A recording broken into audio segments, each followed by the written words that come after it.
தாவேக அரச கவிக்கவே முடியாதுங்க. ஜோசப் விஜய் அது பண்ணாருன்னா டெல்லியில மணி அடிக்கும். அப்புறம் இவருக்கு சீட்டு பிரச்சனையா ஏற்கனவே சீட்டை மாத்திருக்கிறாரு, இப்ப கட்டடத்தையும் மாத்திருக்கிறாரு. அப்புறம் இவரையும் தூக்கி மாத்திட்டாங்கன்னா பிரச்சனை ஆயிரும்னு அவருக்கு தெரியும். அதனால அவர் வந்து கம்முக்கமா நல்ல பிள்ளையாட்ட உட்கார்ந்து இருக்கிறாரு. இப்ப வந்து 3 மாசத்துக்கு அப்புறமும் நாங்க அழுதுகிட்டே இருப்போம். திமுக இது செஞ்சுச்சு, திமுக என்ன செஞ்சுச்சு, திமுக விடுறா. நீங்க எவ்வளவு பெரிய ஊழல் செஞ்சிருக்கீங்க. நீங்க பில் கட்டுறத கட்டிடுங்க.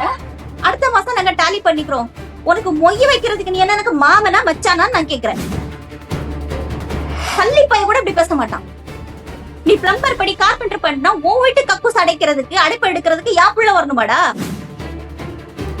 தன்னுடைய தலைவர்களாட்டி பெரியார் படத்தை வைப்பாங்க, அண்ணா படத்தை வைப்பாங்க, எம்ஜிஆர் படத்தை வைப்பாங்க. வெக்கமே இல்லாம வெளியே வந்து இவ்வளவு அசிங்கமா பேசுவாங்க. பெரியார் இருந்தாருன்னா அவரோட மூத்திர சட்டியை தூக்கி மூஞ்சில அடிச்சிருப்பாரு அன்னைக்கு. உங்கள் சத்யாவில் இப்பொழுது ஆடி அதிரடி தள்ளுபடி. டயா பூஸ்டர் சுகரை கண்ட்ரோல் பண்ணும், உங்க ஆரோக்கியத்தை மீட்டு தரும். சர்க்கரையை கட்டுப்படுத்துறதுக்கான எளிமையான வழிமுறை, இயற்கையான வழிமுறை. அனைத்து மருந்து கடைகளிலும் கிடைக்கும்.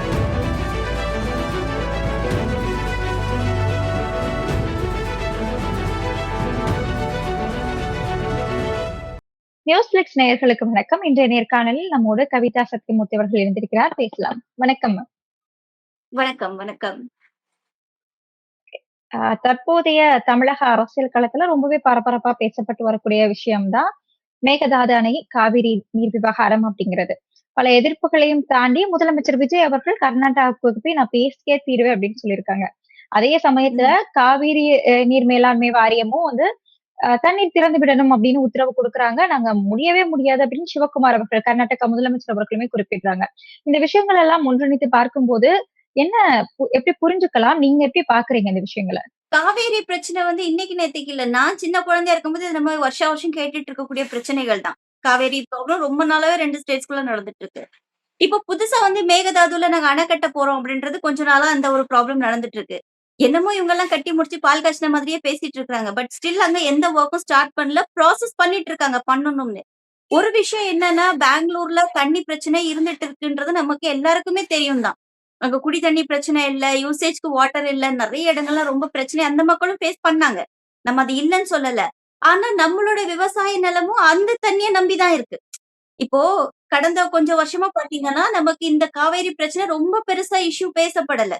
கரெக்டா அந்த டைம்க்கு வந்துடும். இப்ப ஜூன் 12ன்னா ஜூன் 12 வந்து தண்ணி வந்துட்டு இருந்துச்சு. சோ நமக்கு அது கொஞ்சம் ப்ராசஸிங் கொஞ்சம் கம்மியா இருந்தாலும் கூட நம்ம கேஸ் போடுவோம். திருப்பி அந்த கேஸ் நடக்கும், கோர்ட்ல நடக்கும். திருப்பி அவங்க நமக்கு தண்ணி திறந்து விடுவாங்க. இப்படியே ஜிக்ஸாக்லயே போயிட்டு இருக்குன்னு பார்ப்போங்க. இந்த தடவை தண்ணி திறக்கப்படவே இல்ல ரொம்ப நாள் வரைக்கும். கிட்டத்தட்ட பல மாசங்கள் தாண்டியுமே இங்க வந்து கேக்குறதுக்கோ இதுக்கோ கொள்றதுக்கோ ஆள் இல்ல. அப்போ அங்க இருந்து என்ன சொன்னாங்கன்னா, எங்க கிட்ட இந்த தண்ணி கேட்டு எங்களுக்கு வந்து தமிழ்நாடு அரசாங்கத்துக்கிட்ட இருந்து எந்த ஒரு அழைப்புதலோ ஐ மீன் லெட்டர்ஸோ கேட்டு வேண்டுதல் கேட்டோ எதுவுமே வரவே இல்ல. நீங்க வந்து உங்க சைட்ல இருந்து எடுக்க வேண்டிய ஸ்டெப்ஸ் எடுக்கவே இல்ல. நம்ம கேட்டாலே அவங்க தர மாட்டாங்க. நீங்க கேட்காமலே உட்காந்துட்டு இருந்தாங்கன்னா, இன்னொரு விஷயம் இந்த அரசு அப்படின்றது புதுசா வந்திருக்காங்க. இவங்களுக்கு பேசிக் ப்ரொசீஜரே என்ன ஏதுன்னு ஒண்ணும் தெரியாது. அது அவங்களா திறந்து விடுவாங்க அப்படின்ற மாதிரி இருந்திருப்பாங்களா என்னமோ தெரியாது. அப்ப அங்க ஒரு குற்றச்சாட்டு வந்தது. நம்ம முதல்வர் இத குறித்து பேசவே இல்ல. உங்க சைட்ல இருந்து கேட்கவே இல்லையே அப்படின்ற மாதிரி சொல்ல ஆரம்பிச்சுட்டாங்க. இன்னைக்கு வரைக்கும் இப்ப வந்து முதல்வர் வந்து நான் போறேன்றாரு, கர்நாடகாவுக்கு போறேன் அப்படின்னு சொல்றாரு. ஆனா கோர்ட் என்ன சொல்லிருக்கு அப்படின்னா, நீங்க தண்ணி திறந்து விடணும் அப்படின்னு சொல்றாங்க. ஏன்னா இங்கேயும் விவசாயிகள், டெல்டா விவசாயிகள் இந்த நீரை நம்பிதான் இருக்காங்க. அப்ப இங்க தண்ணி வரல. அப்புறம் வந்ததும் கொஞ்சம் கொஞ்சம் தான் வந்துச்சே தவிர தேவையான அளவுக்கு நீர் அவங்க திறந்து விடல. அப்போ கோர்ட் சொல்லுது நீங்க திறந்து விடுங்கன்னு. கர்நாடகா அரசு சொல்லுது எங்க கிட்டே தண்ணீரை நாங்க திறந்து விட முடியாது அப்படின்னு சொல்லுது. இங்க இருந்து இப்ப முதல்வர் வாயே திறக்கல. இப்ப போறேன்றாரு. ஒருவேளை ஜனநாயக படம் அங்க ஓடுனதுக்காக அவர் நன்றி சொல்ல போறாரோ, இல்ல அவங்களோட ஃபேன்ஸ பார்க்க போறாரோ யாருக்குமே தெரியாது. ஏன்னா அவர் இங்கே பேசாதவரு, அங்க போய் என்ன பேச போறாருன்னு நம்மளால யோசிக்க முடியல. ஒரு விஷயம் சொல்லியிருந்தீங்க. தாவேகா வந்து அவங்களுக்கே பேசிக் ப்ரொசீஜர் எல்லாமே தெரியாது அப்படின்னு சொல்லிட்டு. அத நம்ம ஏத்துக்கிட்டாலுமே, அரசு அப்படிங்கிறது அதிகாரிகள் கூட இருந்து ஆலோசனை குடுக்கக்கூடிய ஒரு விஷயம் தானே. அதிகாரிகள் இதுக்கு முன்பு இருந்தவர்கள் தானே, அனுபவம் மிக்கவர்கள் தானே. அவங்களுக்கும் தெரியாம போயிருமா? இல்ல இப்ப அதுதானே ஆச்சரியமா இருக்கு. இப்போ ஒரு சின்ன எக்ஸாம்பிள் இந்த மேகதாதுக்கு இதுக்கு சம்மந்தம் இல்ல. இருந்தாலும் நான் சொல்லிக்கிறேன். இப்ப கரண்ட் பில் வந்து எல்லாருக்குமே எக்கத்தப்பா வந்துச்சு. பல பேருக்கு வந்து 2 மடங்கு, 3 மடங்குலாம் கரண்ட் பில் வந்துச்சு. ஆனா அதே மீட்டர் ரீடிங் எடுக்கிறவங்க தான் இப்பவும் வந்து எடுத்திருப்பாங்க இல்லையா? அதே ஸ்டாஃப்ஸ் தான் வொர்க் பண்ணியிருப்பாங்க. ஆனா இது ஏன் நடந்துச்சுன்னு இதுக்கு பதில் யாரு சொல்லணும்? அதோட அந்த துறையை சார்ந்த அமைச்சர் சொல்லணும். அரசு அதிகாரிகள் அதுக்கு பதில் சொல்லணும். இதுவரைக்கும் யாருமே பேசவே இல்ல அத பத்தி. ஏங்க போன மாசம் வரைக்கும் நீங்க தானே எங்க வீட்ல வந்து மீட்டர் ரீடிங் எடுத்தீங்க. அப்ப இந்த மாசமும் அவரு தானே வந்திருப்பாரு. மொத்தமா ஒரு ஆட்சி மாறுறதுனால, வேலை செய்றவங்க மொத்தமா மாறப் போறது இல்லையே. எம்.எல்.ஏ, மினிஸ்டர்ஸ் மட்டும் தான் மாறியிருக்காங்க. அதிகாரிகள்லாம் அதே அதிகாரிகள் தான் இருக்காங்க. பட் என்னன்னா, இப்ப அதிகாரிகளுக்கெல்லாம் வேலை செய்ய வேண்டாம். உள்ள சிஎம் செல்ல உட்காந்துட்டே வீடியோ எடுத்துக்கலாம் அவங்க சந்தோஷத்துக்காக. இதுல என்னங்க தப்பு இருக்கு? அவங்க சந்தோஷத்துக்காக வீடியோ எடுத்தாங்க. ஸ்கூல் டீச்சர்ஸ் வந்து ஸ்டூடண்ட்ஸ வச்சு ரீல்ஸ் எடுத்துக்கலாம். இதுல என்னங்க தப்பு இருக்கு? அவங்க சந்தோஷத்துக்காக பண்ணாங்க. இதே மாதிரி இப்ப நேத்தைக்கு ஆய்வுக்கு போகும்போது மெட்ரோ அங்கல உட்காந்துக்கிட்டு அவர் வந்து இப்படி பிளான்ட்ட இப்படி பண்ணுவோம், இப்படி பண்ணுவோம், இப்படி பண்ணுவோம். இத நம்ம ரீல்ஸ் எடுத்துக்கலாம். ட்ரோன் ஷார்ட்ஸ் எடுத்துக்கலாம். அது வந்து பிரச்சனைக்குரிய இடமா இருந்தாலும் அத பத்திலாம் நாங்க கவலைப்பட மாட்டோம். அது எந்த படத்துக்கு ஷூட்டிங் நடக்குதுன்னு தெரியாது. அதிகாரிகளுக்கும் ஒரு ஆசை இருக்கலாம். நம்ம ஒரு படத்துல ஒரு ஷாட்ஸாவது வந்துர மாட்டோமா அப்படின்னு சொல்லிட்டு. சோ இந்த மாதிரி போயிட்டு இருக்கும்போது நம்ம அதிகாரிகளையும் சொல்ல வழி இல்ல. அரசு கிட்ட நம்ம கேள்வி கேட்டுட்டு இருக்கோம். நீங்க வந்து பிரதிநிதி, மக்களுக்கான பிரதிநிதி. அதிகாரம் உங்க கையில இருக்கு. அதிகாரிகள் உங்க கையில இருக்காங்க. அப்ப நீங்க என்ன பண்றீங்க அப்படின்னு நம்ம கேட்கிறோம். அதிகாரிகள் யாருன்னு கண்டுபிடிக்கிறதுக்கே உங்களுக்கு கொஞ்ச நாள் ஆகும். ஏன்னா இவங்க வந்து எங்கேயுமே கிரவுண்ட் வொர்க் பண்ணி வரவே இல்ல தாவேக்கா. கிராஸ் ரூட் லெவல் வொர்க் இவங்களுக்கு தெரியவே செய்யாது. ஒரு ஒரு வார்டுல நடக்கிற என் வீட்டு பக்கத்துல ஒரு அடைப்பு அடைக்கிறதுன்னா நான் யாருக்கு கூப்பிடணும்னு இவங்களுக்கு தெரியாது. என் ரோடு சரியா இல்லன்னா நான் இங்க கம்ப்ளைண்ட் நான் யாருக்கு குடுக்கணும்னு தெரியாது. கரண்ட் போயிடுச்சு அப்படின்னா நான் வந்து கமிஷனருக்கு ஃபோன் பண்ணுவேன்னு சொன்ன மந்திரி தான் இதுல இருக்காங்க. தாவேக்கா அமைச்சரவையில. கரண்ட் போயிடுச்சு நான் கமிஷனருக்கு ஃபோன் பண்ணேன். அதெல்லாம் எனக்கு ரொம்ப சந்தோஷமா இருந்துச்சு. எங்க கரண்ட் போச்சுன்னா நீங்க யாருக்கு ஃபோன் பண்ணணும்னு ஒரு பேசிக் இருக்கு. நீங்க கமிஷனருக்கு ஃபோன் பண்ண முடியாது. லைட்லாம் எரிஞ்சிட்டு இருக்கு. ஆஃப் பண்ணுங்க நீங்க கமிஷனருக்கு சொல்ல முடியாது. அப்ப எதுவுமே தெரியாம நீங்க வந்து உட்கார்ந்திருக்கிறீங்க. அப்ப அததான் நாங்க சொல்றோம். நீங்க இதுக்கு ஒரு 2 வருஷத்துக்கு முன்னாடி கட்சி ஆரம்பிச்சீங்கன்னா, நீங்க கொஞ்சம் கொஞ்சமா வந்திருக்கணும். மக்களும் நம்பி ஓட் போட்டுட்டாங்க. நம்ம அது தப்பு சொல்லல. நீங்க தெரிஞ்சுக்கணும் இல்லையா? வருஷா வருஷம் வரக்கூடிய காவேரி தண்ணி நமக்கு வந்தாகணும். டெல்டா விவசாயிகள் நீங்க போய் விவசாயத்துக்கு பேசுனீங்களே. விவசாயிகள்ட்ட எல்லாம் போய் நீங்க பேசுனீங்களே. நான் ஒரு விவசாயிக்கு மகனா பொறக்கணும்லாம் நீங்க சொன்னீங்களே. அங்க தண்ணி வராம கத்தி கதறும்போது நீங்க அவங்கள அரெஸ்ட் பண்றீங்கங்க. விவசாயிகள அரெஸ்ட் பண்றீங்க. விவசாயத்துக்கு போராடக்கூடியவங்கள நீங்க முதல்லயே போய் வீட்ல போய் உட்கார்ந்து நீங்க அரெஸ்ட் பண்றீங்க. நீங்க வாய திறந்து பேச போறீங்க? எனக்கு தெரிஞ்சு ஜனநாயகம் படம் கர்நாடகால ஓடுனதுக்கு ஒருவேள வாட்டாள் நாகராஜனுக்கு நன்றி சொல்ல போறாரா இருக்கும் தெரியல. அதே சமயம் இப்ப இவங்க வந்து பேச்சுவார்த்தை நடத்த போறாங்க அப்படின்னா, நம்ம வந்து ஜூன் 12 அதே சமயத்திலேயே போயிருந்திருக்கலாம். இவ்வளவு காலதாமதம் ஏற்பட்டு பயிர்கள் எல்லாமே வாடி போனதுக்கு அப்புறமா போறாங்க அப்படிங்கிற ஒரு குற்றச்சாட்டுமே இருக்கு. அதுதான் சொன்னேன். ஏன்னா படம் ஓடணும். இங்க நம்ம நீட்டுக்கு போராடும்போதே நீங்க ஜனநாயகத்த தடுக்கிறதுக்கு தான் போராடுனீங்கன்னு சொல்ற அளவுக்கு புத்திசாலியான ரசிகர்கள் அவர் பக்கம் இருக்காங்க. இன்னுமே அவர வந்து சிஎம்மா ஏத்துக்கிற மனநிலைமையில அவருடைய வோட்டர்ஸ் இல்ல. அவருக்கு வோட் பண்ணது அத்தனை ரசிகர்கள் வோட் பண்ணியிருக்காங்க. சிஜேபி பிரச்சனை அங்க நடந்து 20ஆம் தேதி பிள்ளைங்கலாம் அந்த அடி வாங்குனதுக்கு அப்புறம் இங்க ஸ்டூடண்ட்ஸ் எல்லாம் போராட்டத்த கையெடுக்குறாங்க. இவங்க என்ன சொல்றாங்க, இவ்வளவு நாள் நீங்க போராடல. இப்ப நீங்க போராடுறீங்கன்னா, நீங்க வந்து இங்க ஜனநாயகம் படத்த முடக்குறதுக்காக போராடுறீங்கன்னு சொல்ற ஒரு அபத்தமான ஒரு சிறுமூலக்காரங்கள வச்சு நீங்க என்ன பேசுறீங்க? என்ன அரசியல் பேசுறீங்க? இல்லீங்க 20ஆம் தேதி தாங்க அங்க பிள்ளைங்கலாம் அடி வாங்குனாங்க. பொம்பள பிள்ளைங்க அபியூஸ் பண்ணப்பட்டுருக்காங்க அங்க. ரொம்ப டார்ச்சர் பண்ணப்பட்டுருக்காங்க பசங்களும், குழந்தைங்களும். அதுக்காக தான் இங்க 20ஆம் தேதிக்கு அப்புறம் தான் இங்க போராட்டம் ஸ்டார்ட் ஆகுது. 21ஆம் தேதி இங்க போராட்டம் ஸ்டார்ட் ஆகுது. 23ஆம் தேதி ஜனநாயகம் வருது. இல்ல ஜனநாயகத்த நீங்க முடக்குறது ஏங்க அது ஒரு படமே இல்லங்க. அது குப்பன்னு நாங்க சொல்லியாச்சு. படம் பார்க்கிறவங்க எப்படியா இருந்தாலும் படம் பார்ப்பாங்க. எப்படியா இருந்தாலும் படம் பார்ப்பாங்க. அதுக்கும் இந்த போராட்டத்தையும் முடிச்சு போடக்கூடிய அளவுக்கான மனிதர்கள் இருக்கும்போது, இப்பதான் அவருக்கு வந்து தெரியும். நம்ம படம் கர்நாடகால ஓடணும் அப்டின்னா, நம்ம கொஞ்ச நாள் வாய பொத்தி இருக்கணும்னு அவருக்கு யாராவது ஐடியா குடுத்திருந்திருக்கலாம். அட்வைஸ் குடுத்திருந்திருக்கலாம். சோ ஜூன் 12 முடியட்டும். நம்ம படம்லாம் ரிலீஸ் ஆயி வரட்டும். இப்ப தியேட்டர்ல காக்கா ஓடலன்னு தெரிஞ்சு போச்சு. சரி அப்ப இனிமேல் மெதுவா நம்ம எட்டி பார்க்கலாம் அப்படின்னு சொல்லிட்டு இப்பதான் அவர் வந்து வெளிய வர்றாரு அவ்வளவுதான். இல்ல இப்போ ஜனநாயகன் படத்துக்காக அப்படின்னு எடுத்துக்கலாமா? இல்லன்னா இப்போ கர்நாடகால காங்கிரஸ் அரசு, இவங்களும் காங்கிரஸ் தயவுல தான் இருக்கிறாங்க. வெளிய போயிட்டாங்கன்னா அரசு கவிழ்ந்துரும் அப்படிங்கிற ரீதியான ஏதாவது ஒரு அமைதி, உடன்பாடு ஏதாவது இருக்கும் அப்படின்னு நினைக்கிறீங்களா? தாவேக அரச கவிக்கவே முடியாதுங்க. தாவேக அரச நீங்க எக்காரணத்த கொண்டும் கண்டிப்பா ஏன்னா தாவேக அரச பாதுகாக்கிறதுக்காக ஆளுக்கு போட்டி போட்டுட்டு இருக்காங்க. முன்னாடியாச்சும் காங்கிரஸ் மட்டும் தான் இருந்தது. இப்ப ஐயுஎம்எல் இருக்காங்க. ஒரு பக்கம் அருநாட்டு. அவர கடவுளா பார்க்கக்கூடிய தலைவர்கள் அதுல இருக்காங்க. பத்தாததுக்கு இப்ப வந்து பாமகவும் அவங்க கிட்ட இருக்காங்க. இப்ப காங்கிரஸே வெளிய போனாலும் அத பத்தி அவங்களுக்கு பிரச்சனை இல்ல. பத்தாததுக்கு அதிமுகல இருந்து பாதி பேர் அவருக்கு சப்போர்ட்டிங்ல இருக்காங்க. தாவேக அரச அசைச்சுக்க முடியாது, அடிச்சுக்க முடியாது. சோ அதனாலலாம் வந்து விஜய் வந்து போறாரு அப்படின்னா, விஜய் வந்து அதுக்கெல்லாம் வந்து கவலைப்படுற ஆள் கிடையாது. இப்ப காங்கிரஸ் ஒரு முகம் போட்டுட்டு இருக்குல்ல. இப்போ சிவகுமார் அவர்கள் ரொம்ப தெளிவா சொன்னாரு. இதுக்கு முன்னாடி திமுக இருந்தாங்க. அப்பதான் நமக்கு ரொம்ப ம். பிரச்சனை. இனி பிரச்சனை இல்ல. இவங்க நம்மள ம். ஒண்ணும் பண்ண முடியாது. ஏன்னா எங்களோட தயவுல தான் இருக்காங்க வெளிப்படையா அப்படின்றது சொன்னாரு. தப்பா ம். ஆமா வெளிப்படையா சொன்னாரு. அவர் அத தப்பா புரிஞ்சு ம். வச்சிருக்காரு. ஏன்னா அவருக்கு இன்னும் தமிழ்நாட்டு அரசியல் நிலவரம் தெரியல. விஜய்க்கு ரசிகர்கள் தான் எல்லாருமே இருக்காங்க, ஒட்டுக்கா இருக்காங்க, எல்லா கட்சியிலயும் இருக்காங்கன்ற உண்மை அவருக்கு தெரியாம அவர மாரி அரசியல்வாதியா நினைச்சு அவர் பேசிட்டு இருக்கிறாரு. அந்த கட்டம்லாம் தமிழ்நாடு தாண்டி போயாச்சு. கட்சின்றத விட்டு எல்லாமே வந்து ரசிகர் மன்றத்துல இருந்து போயிருக்காங்கன்றது அவருக்கு தெரியல. சோ காங்கிரஸ் கட்டுப்படுத்தாது. இவரு அங்க போயிருக்காரு அப்படின்னா, இவரோட ஆட்சி கவிழ்ந்துறலாம் இவருக்கு பயம் கிடையாது. தாவேக்காக்கு அந்த பயம் கிடையாது. சோ மேபி அவரோட பெர்சனல் ஒர்க்கா இருக்கலாம். அப்படி இல்ல அப்படின்னா, ஜனநாயகத்துக்கு நன்றி சொல்ல போயிருக்கலாம். இல்ல இதுக்கு முன்னாடி ஒரு மைசூர் போயிட்டு வந்தாரு இல்லையா? கார்லாம் டிரைவ் பண்ணிட்டு வந்தாரு. அவரோட கான்வாய் அவரே டிரைவ் பண்ணிட்டு வந்தாரு. பக்கத்துல எல்லாம் கூட வந்து பிளாக் டீ எல்லாம் வச்சு ஓட்டிட்டு வந்தாரு இல்லையா? எனர்ஜி ட்ரிங்க் வச்சு ஓட்டிட்டு வந்தாரு. சோ மேபி ஏதாச்சும் ஷார்ட்ஸ் எடுக்கிறதுக்கு மிச்சம் மீதி இருக்குமா இருக்கும். மேபி அத ஷூட் பண்ண போறாரா என்னன்னு நமக்கு தெரியாது. எப்படி போயிட்டு ரீல்ஸ் வெளிய வரும். அப்ப நம்ம தெரிஞ்சுக்கலாம். பேசும்போது பாமகவும் உடன் இருக்கிறாங்க அப்படிங்கிற ஒரு வார்த்தைய பயன்படுத்தி இருந்தீங்க. அது எப்படி சாத்தியமாகும்? விசிக இருக்கக்கூடிய இடத்துல பாமக இருப்பாங்களா? இது பல வருஷ கேள்வியாச்சே. அரசியல்வாதிக தான சண்டை போட்டுக்கணும். ரசிகர்கள்லாம் ஏன் சண்டை போட்டுக்கணும்? இப்ப பாருங்க, ஜனநாயகம் படம் நீங்க பார்த்தீங்களா இல்லையான்னு எனக்கு தெரியாது. நான் பார்க்கல. ஆனா வன்னியரசு அண்ணா வெளிய வந்துட்டு சொன்னாரு. அவர் வந்து ஜனநாயகம் படத்துல பெரியாரையும், கால் மார்க்ஸையும் பார்த்தாருன்னு சொல்லி சொன்னாரு. அது அந்த அளவுக்கு இருக்கு அப்படின்ன உடனே, நானும் சரி ஒருவேளை வன்னியண்ணனுக்கு அப்படி தெரிஞ்சிருக்கா இருக்கும் அப்படின்னு நான் நினைச்சு விட்டுட்டேன். அப்புறம் 2 நாள் கழிச்சு பார்த்தா சோசியல் மீடியால ஸ்க்ரோல் பண்ணிட்டு இருக்கும்போது ஒரு சூப்பர் டயலாக் பேசிட்டு சிஎம் நடிச்சிருந்தாரு. யார்ரா அந்த கெட்ட வார்த்தை? பையன் உன்ன அமிச்சது அப்படின்னு. அப்ப நான் வந்து எனக்கு அப்படி உடம்பே சிலுத்துருச்சு.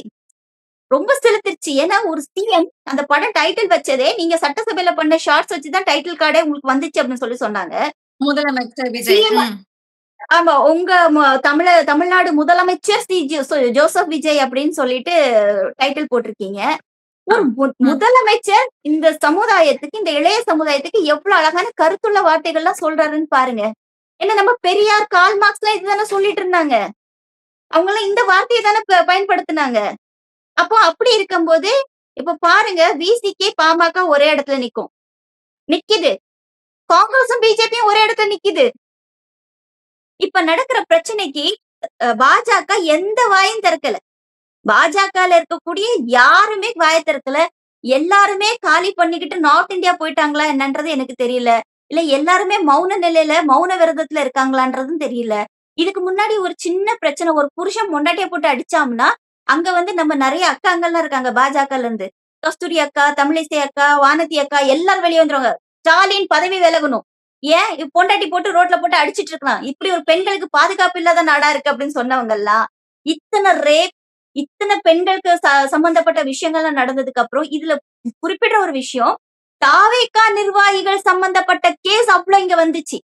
இதுக்கு முன்னாடி ரேப் நடக்கலையானா, இதுக்கு முன்னாடி ரேப் நடந்திருக்கு. இதுக்கு முன்னாடி பிரச்சனைகள் நடக்கலையானா, இதுக்கு முன்னாடி பிரச்சனைகள் நடந்திருக்கு. ஆனா, இப்ப பிரச்சனைகள்லாம் யார் பண்றாங்கன்னு பாத்தீங்கன்னா, தாவேகாக்காரங்க பண்ணிட்டு இருக்காங்க.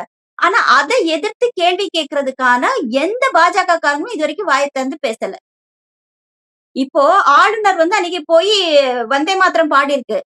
அங்க காங்கிரஸ்ல இருக்கக்கூடிய எம்எல்ஏ விஸ்வநாதன் அவரு போகல. விஸ்வநாதன். ஏன்னா போனா அங்க நம்ம பதில் சொல்லணும், பேசணும், மக்கள் கேள்வி கேட்பாங்க.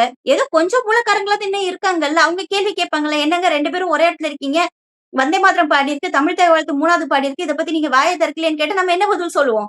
அதனால கமுக்கமா நான் போகாம நான் லீவ் போட்டுட்டேன், ஆப்சென்ட் மிஸ்ன்னு சொல்லிட்டு தப்பிச்சுக்கலாம் அப்படின்னு நினைச்சு பண்ணிருக்காங்க. அப்ப இங்க யாரு கூட இல்ல அப்படின்னு பாத்தீங்கன்னா, இப்ப எல்லாருமே ஒண்ணா தான் இருக்காங்க தாவேகாவோட. இப்ப இங்க 2 பார்ட்டி தான். விஜய் சொன்னாதான் சொல்லணும். ஒண்ணு தாவேகா, இன்னொன்னு திமுக. பாக்கி எந்த பார்ட்டி இங்க பார்ட்டியா இல்ல. பாக்கி இருக்கக்கூடிய குட்டி குட்டி பார்ட்டிஸ் எல்லாமே ரசிகர் மன்றமா மாறியாச்சு. அவரு ரசிகர் மன்றத்தை கலைச்சிட்டு கட்சி ஆரம்பிச்சிட்டாரு. இவங்க எல்லாம் கட்சியை கலைச்சிட்டு ரசிகர் மன்றமா மாறிட்டாங்க. அந்த மாற்றம் தான் இப்ப தமிழ்நாட்டுல நடந்திருக்கு. அதனால பிரச்சனை இல்ல. அதே சமயத்துல நம்ம மேகதாது விவகாரம் குறித்து பேசிட்டு இருந்தோம். சோ இந்த விவகாரத்துக்கு நமக்கு கோர்ட் தீர்ப்பு கையில இருக்கு. நம்ம எதுக்கு பேச்சுவார்த்தை நடத்த போனோம் அப்படின்னு திமுக சைட்ல இருந்து சொல்லிட்டு இருக்காங்க. சரி, இப்போ இவ்வளவு கோர்ட் தீர்ப்பு இருக்கு அப்படின்னா, நீங்க ஆட்சி செஞ்ச இத்தனை ஆண்டுகள்ல நீங்க எத்தனை தடவை பேசி நீங்க தண்ணீர் வாங்கி குடுத்தீங்க அப்படின்னு தாவேகாவோட அபிஷியல் வலைத்தளத்துல இருந்து ஒரு பதிவு போட்டிருக்காங்க. திமுக என்ன செஞ்சது இந்த கோர்ட் தீர்ப்ப வச்சு அப்படின்னு. சரி. போன தடவ திமுக முதல்வர் வந்து எம்.கே. ஸ்டாலின் அவர்கள் போய் சிவகுமார்ட்ட போய் பேச போனாரா? கர்நாடகா போய் பேச போனாங்களா? இல்லையே. கண்டனம் தானே தெரிவிச்சாங்க. நீங்க எங்களுக்கு தண்ணி தரல, திறந்தே விடணும்னாங்க. லீகல் ஸ்டெப்ஸ் எடுத்தாங்க. கோர்ட் கேஸ்ன்னு போனாங்க. என் பக்கத்துல நியாயம் இருக்கு. எங்களுக்கு நீங்க தர வேண்டிய விஷயத்த நீங்க தரணும்னு சொல்லிட்டு லீகலா அவங்க கேட்டாங்க. அந்த இது காவேரி பிரச்சனை மட்டும் இல்ல. எல்லா பிரச்சனைக்கும் திமுக அதுதான் பண்ணிட்டு இருந்துச்சு. இப்போ நீங்க வந்து இப்ப 12ஆம் தேதி வர வேண்டிய தண்ணீங்க. போன வருஷம் எத்தனாம் தேதி தண்ணி வந்துச்சு? சில நேரங்கள்ல பிரச்சனை நடக்கும். ஆனா இந்த கடந்த 4 வருஷமா பாத்தீங்க அப்படின்னா, எந்த பிரச்சனையும் இல்லாம வந்துட்டு தான் இருந்துச்சு. அவங்க லீகலா அவங்க பிரச்சனை பண்ணிப்பாங்க. அவங்க ஃபேஸ் பண்ணிப்பாங்க. கட்சி இருந்துச்சுங்க. திமுகன்றது ஒரு அரசாங்கம் செயல்பட்டாங்க. அவங்க கட்சியா செயல்படவே இல்ல. ஒரு அரசாங்கமா இருந்து மக்களுக்கு என்ன தேவைன்றத மக்கள வந்து துன்புறுத்தாம, மக்கள கஷ்டப்படுத்தாம அது அவங்க ஃபேஸ் பண்ணிக்கிட்டாங்க. இங்க என்ன பிரச்சனை ஆயிடுச்சுன்னு பாத்தீங்கன்னா, இப்ப தாவேகா ஆட்சி வந்ததுக்கு அப்புறம் தாவேகா கட்சியா தான் இருக்கே தவிர, நாங்க வந்து அரசாங்கமா அவங்க இன்னும் மாறவே இல்ல. அவங்க என்னைக்கு அரசாங்கமா மாறுறாங்களோ, அன்னைக்கு அவங்களுக்கு மக்களோட பிரச்சனை புரியும். இல்லைங்க நமக்கு ஓட் போட்டவங்க மட்டும் நம்ம மக்கள் இல்ல. நமக்கு ஓட் போடாதவங்களும் நம்ம மக்கள் தான். அவங்க விஷயத்தையும் நம்ம கோரிக்கை என்னன்னு நம்ம கேட்போம்னு புரியும். இப்போ அன்னைக்கு போன வாரம் வந்து இவர் வந்து நல்லகண்ண ஐயா வந்து போய் அரெஸ்ட் பண்ணாங்கல்ல, ஹோம் அரெஸ்ட் பண்ணாங்கல்ல. ம். என்ன காரணத்துக்காக பண்ணாங்க? காவேரி பிரச்சனைக்காக போராட்டம் அப்படின்ற ஒரு விஷயம் வரும்போது அவங்கள முன்கூட்டியே நீங்க அரெஸ்ட் பண்றீங்க. இதுதான் மக்களுக்கான அரசா? தாவேகா கட்சி நடத்திட்டு இருக்கு அவ்வளவுதான். அப்போ திமுக அரசாங்கம் என்ன பண்ணுச்சுன்னு நீங்க கெசட்ல இருக்க நீங்க பார்த்து தெரிஞ்சுக்கலாம். நீங்க வந்து இந்த கேள்வியுமே முதல்வர் வச்சிருக்க மாட்டாரு. இந்த கேள்வியுமே சிஎம் ஆஃப் தமிழ்நாடு ஐடில இருந்து வராது. டிவிகே ஐடி விங் ஹெட் குவார்டர்ஸ்ல இருந்து வந்திருக்கும். டிவிகே ஐடி அபிஷியல் ஹெட் குவார்டர்ஸ்ல இருந்து வந்திருக்கும். ஏங்க அந்த கண்டனம்ன்ற வார்த்தையே இல்லாம கண்டனம் தெரிவிக்கிறது இவங்க மட்டும் தான் தெரிவிச்சிட்டு இருக்காங்க. ஏன்னா விஜய் அது பண்ண முடியாது. ஜோசப் விஜய் அது பண்ணாருன்னா டெல்லியில மணி அடிக்கும் அப்புறம் இவருக்கு சீட்டு பிரச்சனையாரு. ஏற்கனவே சீட்டை மாத்திருக்கிறாரு. இப்ப கட்டடத்தையும் மாத்திருக்கிறாரு. அப்புறம் இவரையும் தூக்கி மாத்திட்டாங்கன்னா பிரச்சனை ஆயிரும்னு அவருக்கு தெரியும். அதனால அவர் வந்து கம்முக்கமா நல்ல பிள்ளையாட்ட உட்கார்ந்துருக்கிறாரு. பிஜேபி எதிர்த்து நான் கேள்வி கேட்க மாட்டேன். நான் அவங்கள எதிர்த்து கேள்வி கேட்க மாட்டேன். இவங்கள எதிர்த்து கேள்வி கேட்க மாட்டேன். நான் கேள்வியே கேட்க மாட்டேன். நீ கேட்கிற கேள்விக்கு நான் பதிலும் சொல்ல மாட்டேன். அப்படி ஒரு தெளிவான கொள்கையோட வந்து விஜய் அவர்கள் வாழ்ந்துட்டு இருக்கிறாரு. அப்ப திமுக அரசு என்ன பண்ணுச்சுன்னா, திமுக அரசு போன ஆண்டு வந்து போராட்டம் பண்ணாங்களா? காவேரி தண்ணி வரலன்னு சொல்லிட்டு விவசாயிகள்லாம் ரோட்ல நின்னாங்களா? இல்ல விவசாயிகள்லாம் அடைச்சு வைக்கப்பட்டாங்களா திமுக அரசாங்கத்தால? கம்ப்ளைண்ட் சொல்லுங்க நீங்க. உங்க கூட சேர்ந்து நாங்களும் குரல் எழுப்புறோம். ஆமாங்க திமுக வந்து செய்யலைங்க அப்படின்னு நாங்க சொல்றோம். சும்மா எதுக்கு எடுத்தாலும் நீங்க வந்து 3 மாசம் திமுக என்ன செஞ்சுச்சு, திமுக என்ன செஞ்சுச்சு, திமுக செய்யலன்னு சொல்லி தாண்டா நீங்க வந்தீங்க. திமுக சரியா இல்ல, திமுக தீய சக்தின்னு சொல்லி தான் நீங்க தூய சக்தி வந்தீங்க. இப்ப வந்து 3 மாசத்துக்கு அப்புறமும் நாங்க அழுதுகிட்டே இருப்போம். திமுக இது செஞ்சுச்சு, திமுக என்ன செஞ்சுச்சு, திமுக விடுங்க. நீங்க தான் ஆட்சியில இருக்கீங்க. நீங்க என்ன செய்ய போறீங்கன்றத பேசுங்கன்னு நாங்க சொல்றோம். இது கேள்வியும் முட்டாள்தனமா இருக்கு இல்லைங்களாங்க? நீ எஸ்கேப் ஆகுறதுக்கு இப்ப பாஜக மோடி அரசாங்கத்துக்கு ஒரு நெஹ்ரு கிடைச்சிருக்காரு பாவம். ஜவஹர்லால் நேரு இருக்கும்போதே சுதந்திரத்துக்காக கிட்டத்தட்ட 9 வருஷம் அவர் வந்து ஜெயில்ல இருந்தும், அவர் செத்து பல வருஷம் ஆனதுக்கு அப்புறமும் இன்னும் ஜவஹர்லால் நேரு பண்ண தப்புன்னு சொல்லிட்டு பேசுறதுக்கு அங்க ஒரு பீஸும், செய்யற தப்பெல்லாம் செஞ்சுக்கிட்டு தப்பெல்லாம் திமுக தான் செஞ்சுட்டுன்னு இப்ப பேசுற ஒரு பீஸ் இங்க இருக்கு. இப்ப இவங்க கையில தான் நம்ம நின்னு சிக்கி சின்னாபின்னம் ஆயிட்டு இருக்கோம். அதே சமயத்துல இருக்கக்கூடிய முக்கியமான பிரச்சனை அப்படிங்கிறது மின்சார பிரச்சனை. இது குறித்து ஸ்டாலின் அவர்கள் கூட ஒரு பதிவு போட்டிருக்காங்க. இந்த மின்சார பிரச்சனைக்கு கால அவகாசம் கொடுக்கணும். கட்டணம் வந்து உயர்த்தப்பட்டிருக்கு அப்படிங்கிற ஒரு கோரிக்கையும் வச்சிருக்காங்க. அதுக்கு ஒரு சில மணி நேரங்கள்லயே அமைச்சர் நிர்மல்குமார் அவர்கள் வந்து கால அவகாசம்லாம் கொடுக்க முடியாது அப்படின்னு சொல்றாங்க. இந்த விஷயத்துல கால அவகாசம் கொடுக்க வேண்டியது கட்டாயமா? நீங்க எப்படி அத புரிஞ்சுக்கிறீங்க? நான் என்ன சொல்றேன், இது கட்டணமே செலுத்தக்கூடாதுன்றேன். கட்டணமே செலுத்தக்கூடாது. நீங்க நம்ம வீட்டுக்கு என்ன யூசேஜ் பண்றோம் நமக்கு தெரியும்ல. நம்ம வீட்டுக்கு என்ன கரண்ட் யூஸ் கரண்ட் யாரும் சாப்பிடுறது இல்லங்க. கரண்ட் இல்ல நான் வந்து இப்படி ரோபோக்கு சொருன மாதிரி நான் சொருகிக்கிறேன். நான் அதனால எக்ஸ்ட்ரா நீ யூஸ் பண்றேன்னு சொல்றதுக்கு விஷயமே கிடையாது. இங்க யாரும் பைத்தியம் இல்ல மக்கள்லாம். அப்ப நீங்க ஒரு பொம்பளை அழுறாங்க 29,500 எனக்கு பில் வந்திருக்குன்னு சொல்லிட்டு அவங்க கத்தி கதறாங்க. ஒரு வீட்ல ஒண்ணுமே இல்லாம 100 ரூபாவா 1000 ரூபாய்க்குள்ள வரக்கூடியதுல நீங்க 4,500 அப்படியே நீங்க 3 மடங்கு 4 மடங்கு நீங்க போடும்போது அந்த மக்கள் என்ன பண்ணுவாங்கங்க? என்ன பண்ணுவாங்க? நீங்க கால அவகாசம் கொடுக்க மாட்டீங்கன்னு சொல்றதுக்கு நீங்க யாரு? நான் பணமே கட்ட மாட்டேன்னு நான் சொல்றேன். நீ கேஸ் போடு. கன்சியூமர் கோர்ட்ல கேஸ் போடு. இந்த அரசாங்கத்தை எதிர்த்து கேஸ் போடுங்க. என்ன பண்றீங்க நீங்க? என்ன பேச்சு பேசுறீங்க? எம்.கே. ஸ்டாலின் அவர்கள் மனிதாபிமானத்தோட சொல்லியிருக்காரு. நீங்க கட்டணம் செலுத்துறதுக்காக நீங்க நாட்கள் கொடுக்கணும்னு. அவர் தலைவருங்க அவரு. அவர் தலைவர் அவரு. அவர் 70 வருஷம் அரசியல படிச்சுட்டு இருக்கக்கூடிய ஒரு பக்கத்துல இருந்து பார்த்துட்டு இருக்கக்கூடியவரு. அவருக்கு தெரியும் மக்களோட கஷ்டம் என்னன்னு அவருக்கு தெரியும். இன்னைக்கு நீங்க கோட் சூட் போட்டுட்டு வந்தோன்னு உங்களுக்கு அந்த வலி தெரியல. மக்களோட வலி உங்களுக்கு தெரியல. எப்படி தெரியும்? எப்படி தெரியும் மக்களோட வலி? நீங்க நீங்க உங்க பிள்ளைக்கு கொடுத்த லட்சக்கணக்கிலே நீங்க கடன் எழுதி வைப்பீங்க. உங்க வீட்டு டிரைவருக்கு நீங்க வந்து கோடிக்கணக்குல செலவு பண்ணி நீங்க கம்பெனி வச்சு நடத்தக்கூடிய உங்களுக்கு சாதாரண அன்றாடம் கூலி வேலை செஞ்சு குடும்பத்தை நடத்துறவனோட வலி உங்களுக்கு எங்க தெரியும்? நான் சொல்றேன். நான் இப்ப கரண்ட் பில் வந்திருந்தா நான் நடு ரோட்ல நான் அடுத்தால நான் பண்ணிருப்பேன். நீ வா என் வீட்டை வந்து பாரு நான் என்னென்ன யூஸ் பண்றேன்னு. நான் ஒண்ணுமே இல்லாம நீ என்ன சொல்லிட்டு வந்த? 200 யூனிட் ஃப்ரீ நீங்க சொன்னீங்கல்ல. அது மாசம் 100 யூனிட் நீங்க மாசம் கரண்ட் பில் எடுக்கணும் நீங்க. அப்படித்தானே இவங்க சொன்னாங்க. மாசம் ஏன் உங்க கரண்ட் பில் எடுக்க மாட்டேன்றாங்க அப்படின்னு கேட்டீங்க. அப்ப மாசம் 100 யூனிட் ஃப்ரீன்னு நீங்க சொன்னீங்க. அப்புறம் என்ன சொன்னீங்க? மாசம் 200 ஒரு பில் வந்தா 200 யூனிட் ஃப்ரீ. ஆனால் 500 யூனிட்க்கு மேல செலவு பண்ணா அந்த 200 யூனிட் ஃப்ரீ கிடையாது. அப்ப நீங்க அதுலயுமே போங்காட்டம் ஆடிட்டீங்களா?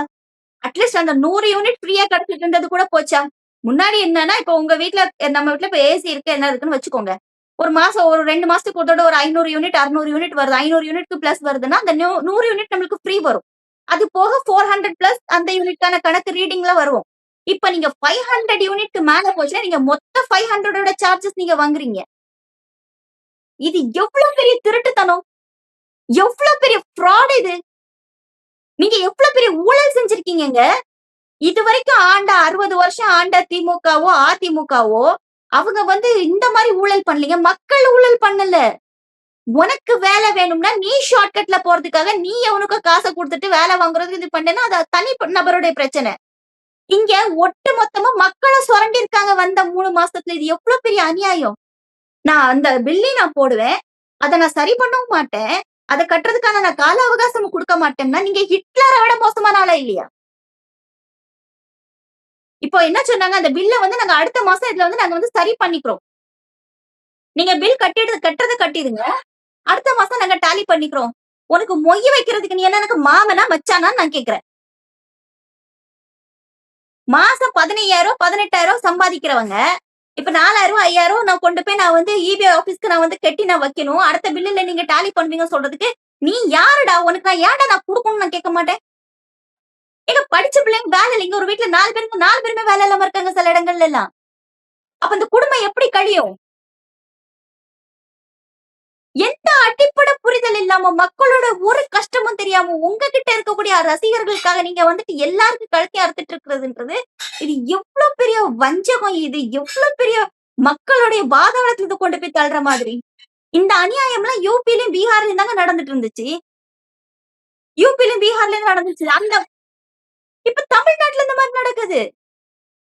அங்க மக்கள் கேள்வி கேட்க மாட்டாங்க. பாதி பேருக்கு தெரியாது பாவம். இப்ப நம்ம மக்களும் அப்படிதான் இருக்காங்க.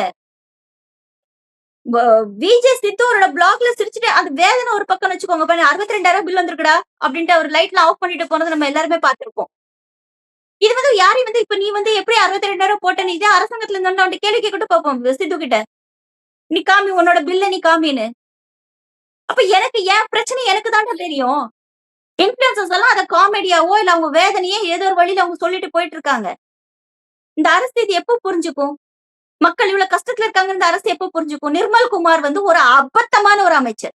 அடிப்படை புரிதல் கொஞ்சம் கூட இல்லாத ஒரு அமைச்சர். அவருடைய தராதரம் என்ன, அவரோட தகுதி என்ன, அவர் எப்படிலாம் பேசுவார்ன்றத எல்லாம் நம்ம பார்த்திருக்கோம். நமக்கு தெரியும். அப்ப நீங்க அமைச்சர் ஆனதுக்கு அப்புறம் நீங்க மாறல அப்படின்னா சமீபத்துல கூட இந்த நீட் விவகாரத்துல ஏன் எம்பிபிஎஸ் மட்டும் தான் படிப்பீங்களா? பிளம்பர், கார்பெண்டர்னு பல துறைகள் இருக்கு அப்படிங்கிற ஒரு ரொம்ப அற்புதமான அட்வைஸும் கூட கொடுத்திருந்தாரு. ஆமா, அதுதான் சொன்னேன். இது வந்து சங்கி புத்தி, சல்லித்தனமான புத்தி. இது ஒரு சல்லி பைய கூட இப்படி பேச மாட்டாங்க. சல்லி பைய கூட இப்படி பேச மாட்டான். நீ பிளம்பர் படி, கார்பெண்டர் பண்ணினா உன் வீட்டு கக்கூஸ் அடைக்கிறதுக்கு அடைப்பு எடுக்கிறதுக்கு யா புள்ள வரணுமாடா? நான் கேட்பேன்ல. இன்னைக்கு எத்தனை டாக்டர்ஸ் இருக்காங்க? என் வீட்டுல டாக்டர் இல்லைங்க. என் வீட்டுல டாக்டர் இல்ல. என் குடும்பத்துல ஏன்னா மேபி ஃபேமிலி லாங் டிஸ்டன்ஸ் ஃபேமிலில இருக்காங்க. ஏன் குடும்பம்னு வரும்போது எனக்கு டாக்டர் இல்லையே, என் புள்ள டாக்டர் இல்லையே. எங்க அண்ணனோ, என் அண்ணன் தம்பிங்களோ எனக்கு டாக்டர் இல்லையே. அப்ப இன்னும் டாக்டர்ன்றது ஒரு கனவா எத்தன குடும்பம் இன்னைக்கு இருந்துட்டு இருக்கு. நீ இன்ஜினியரிங் படிக்காத, நீ பிளம்பருக்கும் கார்பெண்டருக்கும் படி. அதுதான் வேக்கன்சி நெறைய இருக்குன்னா, கொத்தனார் வேலை செய்யறதுக்கு தான் வேக்கன்சி நெறைய இருக்கு. இப்ப கொத்தனார் கிடைக்க மாட்டேன்றாங்க. அதுக்கு வேண்டி நீ படி. உன் பிள்ளைய படிக்க வையி. உன் குடும்பத்துல உள்ளவங்கள படிக்க வையி. படிக்க வைப்பாரா?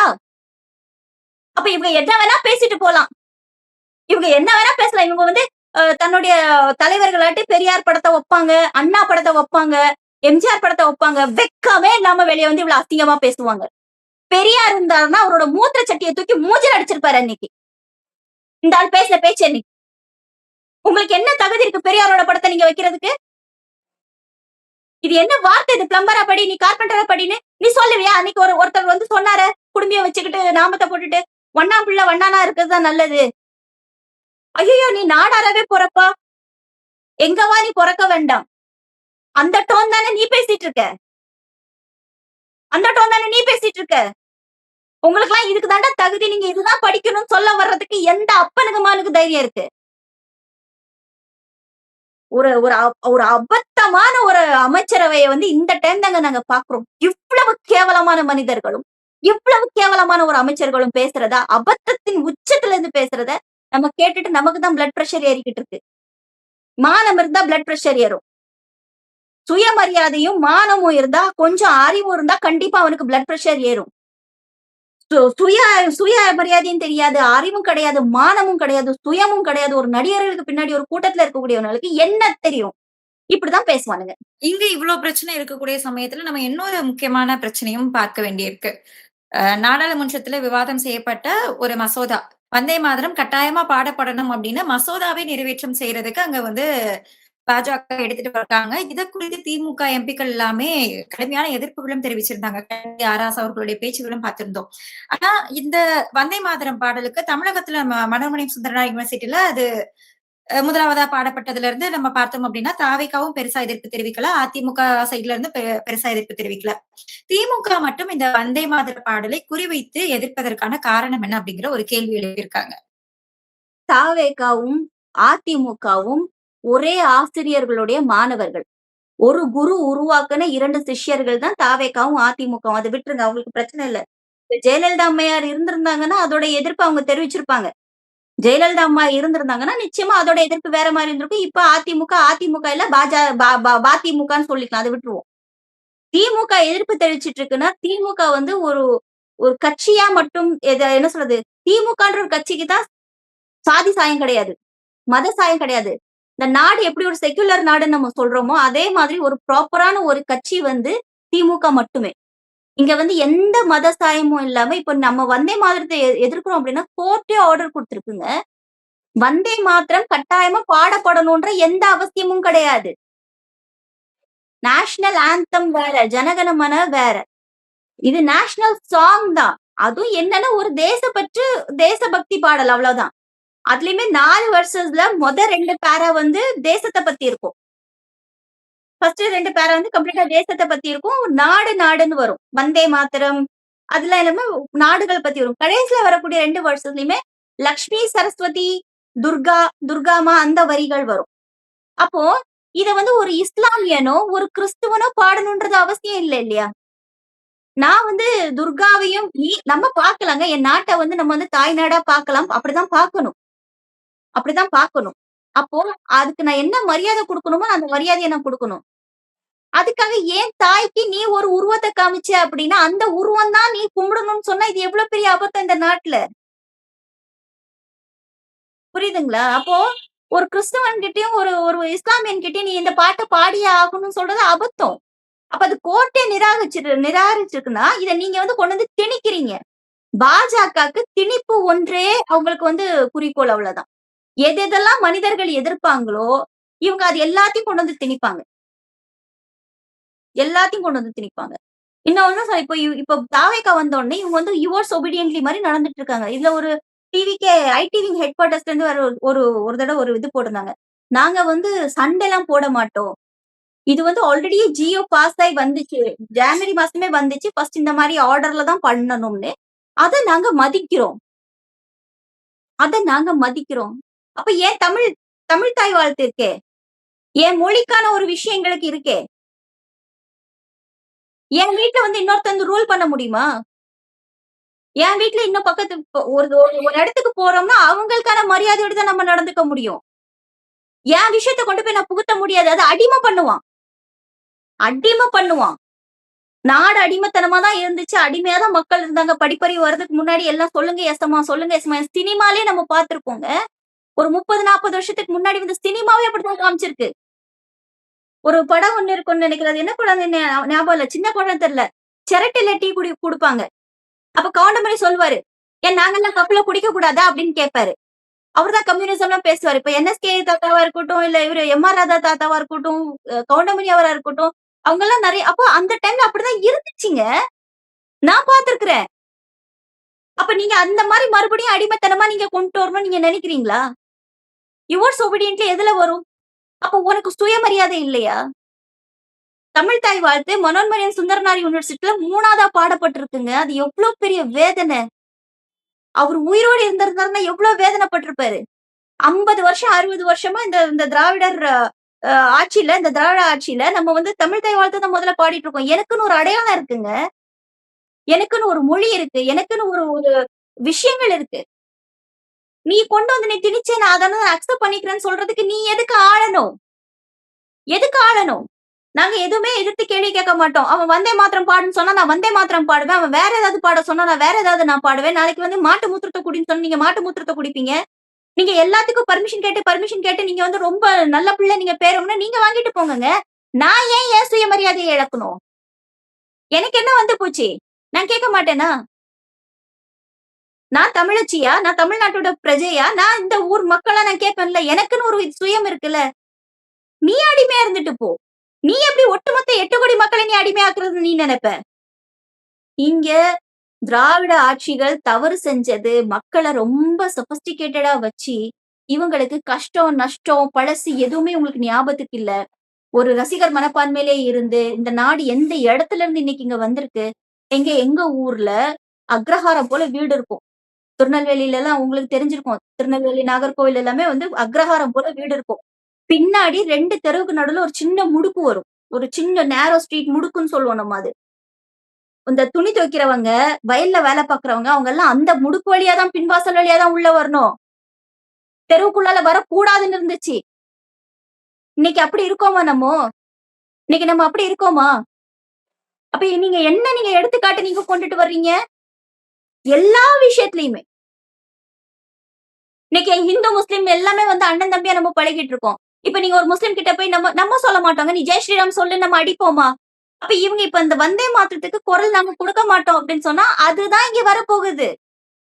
இப்ப அங்க அடிச்சிட்டு இருக்கான்ல, ஜெய் ஸ்ரீராம் சொல்லு முஸ்லிம போட்டு எவ்வளவோ வீடியோஸ் நம்ம பார்த்துட்டு இருக்கோங்க. யூபி, பீகார், எம்பில எல்லாம் கொஞ்சம் நஞ்சம் இல்ல. டெய்லி ஒரு 10 கேஸஸ் வரும் அதுல.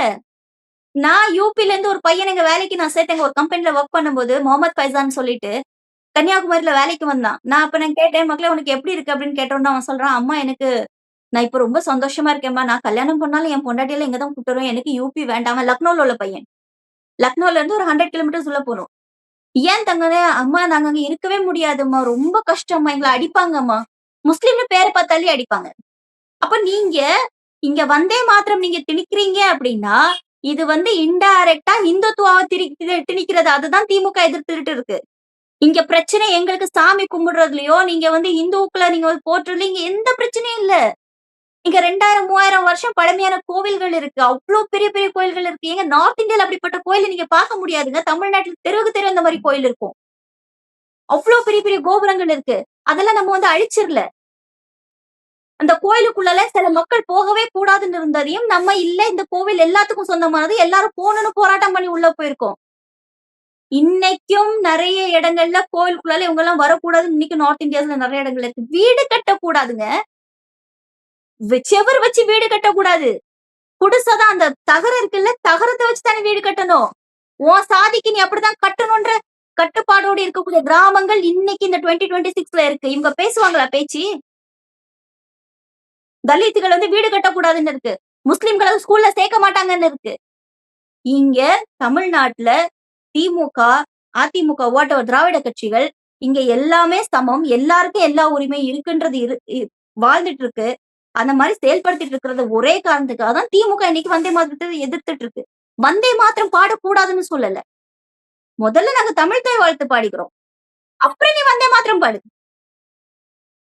அதுக்கப்புறம் நீ ஜனகணமன பாடுறியா? இல்ல ஜனகணமனம் பாடிட்டு அப்புறம் நீ வந்தே மாதரம் பாடிக்கோ. எங்களுக்கு அத பத்தி பிரச்சனை இல்ல. ஆனா எங்களுக்கு தாய்மொழி இருக்கும்போது அத நாங்க முதல்ல பாடுவோம். அதுக்கு தான் முதல் மரியாதை குடுப்போம். அப்படின்னு சுயமரியாதைக்காரர்கள் பேசிட்டு இருக்காங்க. மரியாதைன்னா என்னன்னே தெரியாதவங்களுக்கு அத பத்தி பிரச்சனையே இல்ல. என்ன இருக்கு? எனக்கு வயித்து பசிக்கு எனக்கு சோறு கிடைச்சாலும் ஒண்ணுதான். இன்னொருத்தன் சாப்பிட்டு எச்சி கிடைச்சாலும் ஒண்ணுதான்றவன் பேச மாட்டான். இல்ல நான் பட்டினி கிடந்தாலும் கிடப்பேன். நான் உழைச்ச சாப்பாட்டுல தான் நான் சாப்பிடுவேன்னு சொல்றவன் இத பத்தி எதிர்த்து கேள்வி கேட்பான். திமுக எதிர்த்து கேள்வி கேட்டுட்டு இருக்குன்னா, திமுக ஒரு கட்சியா இல்ல, ஒரு இயக்கமா 70 ஆண்டு காலமா அவங்க திமுக கட்சி ஆரம்பிச்சு 10 வருஷம் இந்த மக்களுக்காக, இந்த மக்கள் என்ன நிலையில இருக்காங்கன்னு கிராஸ் ரூட் லெவல் வரைக்கும் வொர்க் பண்ணி 10 வருஷம் கழிச்சு தான் அவங்க எலெக்ஷன்லயே நிக்கிறாங்கங்க. அப்ப அவங்களுக்கு தெரியும் ஒவ்வொரு இடத்துல இந்த மக்கள் படுற கஷ்டமும், இந்த மக்கள் எந்த இடத்துல இருந்து வந்திருக்காங்க. திமுக இன்னைக்கு கட்சி ஆரம்பிச்சு நாளைக்கு அவங்க ஆட்சியை புடிச்சிடல. ரோட்ல நின்று அடிதடி போட்டு தண்டவாளத்துல தலைய வச்சு படுத்து தீ குளிச்சு எல்லாம் பண்ணிட்டு தான் இன்னைக்கு ஆட்சி அமைச்சிருக்காங்க. அவங்களுக்கு மக்களோட வலி அவங்களுக்கு தெரியும். இங்க யாரும் யாரை விட்டு இல்ல. ஏன் திமுகல சாதியே இல்லையானா கண்டிப்பா இருக்கு. ஏன்னா சாதின்ற குப்பை அவன் தான் தலையில இருந்து கழட்டி வைக்கணும். அது கழட்டுறது வரைக்கும் இருக்கும். நீங்களும் சாதி பார்த்து தானே ஓட்டுக்கு நீங்க ஆளை நிக்க வைக்கிறீங்க. ஆமா, அங்க மெஜாரிட்டி அவங்கதான் இருக்காங்க. கொஞ்சம் கொஞ்சமா தான் மாத்த முடியும். ஏங்க தான் பேருக்கு பின்னாடி சாதி போடக்கூடாதுன்றதே நம்ம ஒரு 30-40 வருஷத்துக்கு முன்னாடி தானே வந்திருக்கு. அந்த குப்பையில இருந்து நம்ம இப்பதானே வெளியே வந்திருக்கோம். ஆனா இப்ப அந்த குப்பை மறுபடியும் வந்துடுச்சு. பேர் போட்டுக்கிறீங்களே. பிள்ளை, நாடாரு, முதலியாரு, கவுண்டர்ன்ற எல்லா கர்மத்தையும் நீங்க தான் சேர்த்துக்கிறீங்களா உங்க பேருக்கு பின்னாடி. இதுதான் ரிவர்சிபிள். இந்த மாற்றங்கள் தான் வந்துட்டு இருக்கு. இது திமுக எதிர்க்குது. திமுக எதிர்க்கும். சுயமரியாதை உள்ளவன் எதிர்ப்பான். அவ்வளவுதான்.